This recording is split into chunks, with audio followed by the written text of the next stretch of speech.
Hi, I'm Kaleigh, and this is Kaleigh's Kitchen, where you can get homemade meals delivered to your doorstep for an unreasonable price. I'm looking for additional funding so I can expand my business, and I think with your help that can be possible. At Kaleigh's Kitchen, these are the containers that your food will be served in. And here are a few examples of what kind of foods I make. So here's the clear plastic container with a lid, and I offer a variety of meals, a large variety, and I also appreciate customer feedback and input for my menus each week. I believe that with the additional funding, Kaleigh's Kitchen can become a huge success, and it will satisfy the needs of many people. My product will allow consumers to buy and consume rather than to shop, meal prep, and consume.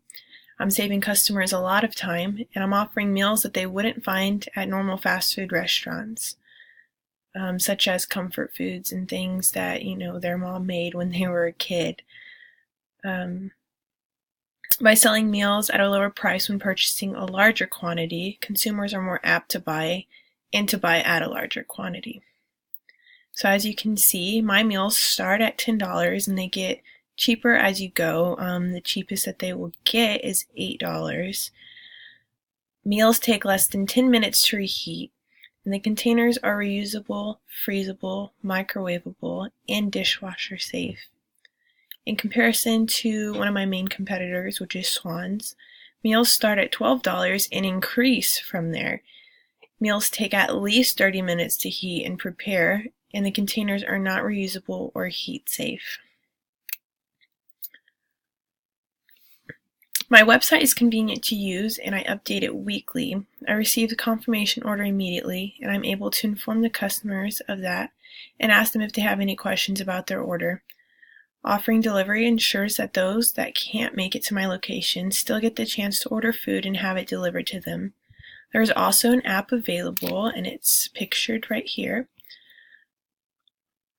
If you don't want the app, you can still access the website through your mobile search engine. So here's the idea of what my website looks like from your mobile device. First, there are two tabs. And if you click on this button right here when you're on the website, you will drop down to these two things, menu and order here. And so you have the options to click either one. So if you click on the menu, it'll take you to this page, which talks about shipping and delivery each week, and the times that I ship, and also it shows the deal of how delivery works, and if you spend at least $30 on your order, you get free delivery. Next, you can go scroll down on your menu tab, and you will see the menu and the prices. And then once you're done with that, you click the same button in the upper right corner, and it'll do the drop down over here, and you click order here. And it'll take you to a page similar to your menu page. Here you can click a checkbox. If you want something, you check it off. If you don't, click none. And then you click submit. Now the second the person clicks submit, the confirmation is sent to me. And the cool thing about the website is you also can leave notes. If you have any questions or concerns, you also leave your name and you leave your number. So I like to go back, and once I get an order, I like to message them and personally confirm it, that this is what they wanted and that they were satisfied with the options available. I'll be working in San Antonio, Texas, and my goal is to reach 50 people a week. If I decide to hire staff, which I'm not currently doing, I can easily reach more people because there are approximately 20,000 people living within just 1 mile of Kaleigh's Kitchen. Here's a breakdown of percentages for my customer segments. My customer segments include the working class, stay-at-home parents, elderly, retired 55 and up, and students. Out of 50 people I interviewed, the results showed that the working class consumers take up 60% of my market. Stay-at-home parents take up 20%, students take 12%, and those over 55 take 8%. The next few pages will discuss each segment using empathy mapping. On the feedback I received from stay-at-home parents, they could really benefit from quick and reasonable priced meals. They want their families eating well-proportioned meals, and they want it to be simple to prepare. They're always busy with their children, and they just don't have time to make meals, and so the fact that you can take it out of your freezer or your fridge and just put it in the microwave for no more than 10 minutes, that makes them happy. Just the thought of that. The working class. Based on the feedback from working class consumers, they don't have a lot of time or energy to make their own food. They like that they can freeze a variety of meals to warm up whenever they're able to get home from work, and that they have options when they get home to choose from. Based on the feedback from students, they said they're always studying and they're always hungry. They said they struggle with eating healthy and that being away from home makes it even harder to eat good, home-cooked meals. They struggle with paying $10 a meal since they don't have full-time jobs, but they like that it would be a healthier option, so they would try and afford it and make it possible. Based on the feedback from those that are over 55, they want to relax and enjoy the convenience of someone else cooking for them. However, some said they struggled with letting others do things for them since they're so used to doing things for themselves. But they said they are willing to give it a try and like the idea. Consumers will use the website from Kaleigh's Kitchen to order the meals. They can also order from the Facebook page that I have. So this is how the process works. First, they will order from the website or Facebook.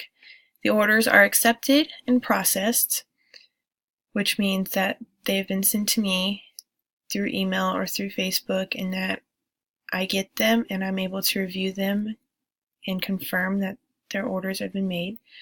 Then orders are delivered to consumers, or they can be picked up from Kaleigh's Kitchen if preferred. Customers can then leave reviews on Facebook, and they can also email me or contact me with the problems, concerns, things they liked, things they hope to see in the future, anything that they need.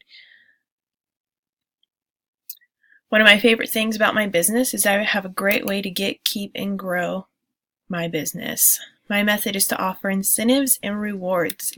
If a customer spends $100, they will earn $10 free towards their next purchase. That's roughly ordering 10 meals, which is very doable, especially if you have a large family. But even if you were just a single person, that's only 10 meals, and you eat more than 10 meals a week. So you'd get possibly one free meal a week if you took advantage of this offer. The offer never expires. That was one of my biggest pet peeves with any business, is that the offer expires and then you kind of get mad about it. But I want my customers to know it never expires, that I always appreciate their investment in me. I also offer free delivery for those that spend at least $30 on their order, which was mentioned on my website. Key partners. Realistically, the best partnership to have right now would be a joint partnership with someone that I know or that would want to invest in my business. This would help my startup without having to take additional loans out from a bank. But I also think it would be beneficial to partner with local restaurants and create a magazine about all of our local foods and just how it talks about supporting local foods and helping local businesses out. My main suppliers will be local. I'm hoping to partner with someone that will invest and let me do the work. I won't have employees at the start, but I'll still want to maintain a safe, clean, and productive and happy environment. I also need to make sure my business name, logo are legally mine, and just all the legalities are taken care of. Key activities include logistics, web development, and marketing. For logistics, know your area and competition. Competition includes other restaurants, grocery stores, big box retailers, and some specialty shops.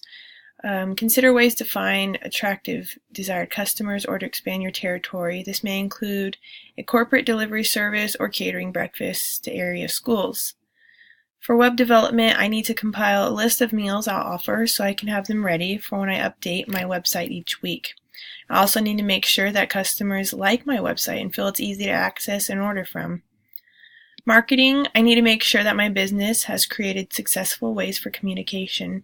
Since my business is using an online database for ordering meals, I need to ensure that everything is working correctly. I also want to have online reviews and advertising ready before I open the doors of my startup company. The success of my company runs off the reviews and online advertisements, so it's really important that I have those. Here's a flow diagram for my website development. I will show potential customers the website and ask them if it is user-friendly.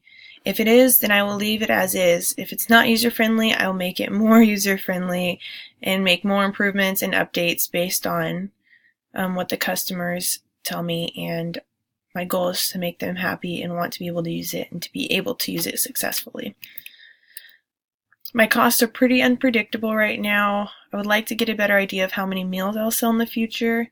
This assumption is based off of selling 10,000 meals in a year. Gas might be cheaper depending on how much it costs and how much I end up having to travel. I will also have a clear idea of rent and utilities after the first year of business. I can potentially find ads and business cards at a cheaper rate, which would cut down on costs as well. Total expenses are roughly $46,000 in a given year, but that can change drastically depending on the success for the first year. Revenue is based off of selling 10,000 meals in a year. This number may be more or less. I will have a better idea after the first year of business. And if my predictions are anywhere close to the accuracy, I will have an operating income of at least $33,900. But my costs are still outweighing my income, which I'd like to improve on. My predictions for costs can drastically change from my initial assumptions, and I hope they will when I realize how many potential customers that I could reach.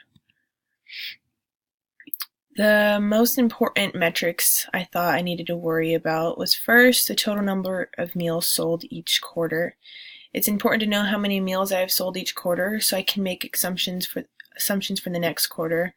I will also be able to predict my annual revenue a lot easier if I know how much I'm making quarterly. Next, total number of meals ordered from the website and total ordered from Facebook. It's important to know if customers prefer the website over Facebook or vice versa, and then I can make improvements to either one. It's also important to know the number of complaints so I can improve from it. If I log each complaint, then I can have an account and I can, categorize the complaints and see if there's a pattern of complaints, and I can fix those problems easier if I know what the problems are and how often they're occurring.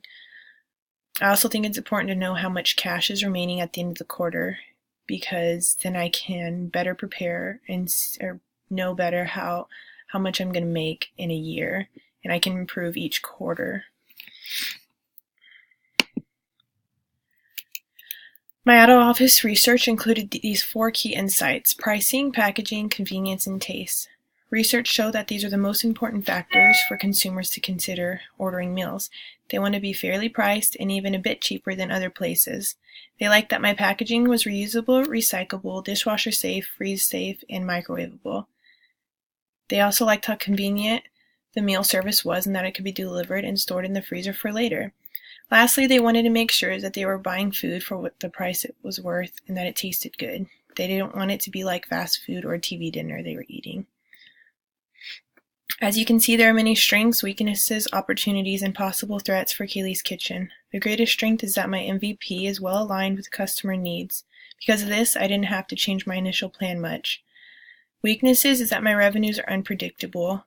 Greatest opportunity is that I have the potential to satisfy many customer needs of convenience, quality, and reasonable pricing.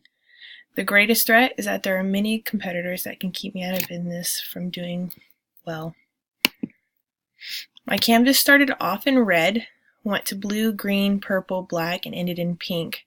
As you can see, the adjustments were small, but I made quite a few. And the most important pivot is that my Get, Keep, and Grow segment for customer relationships.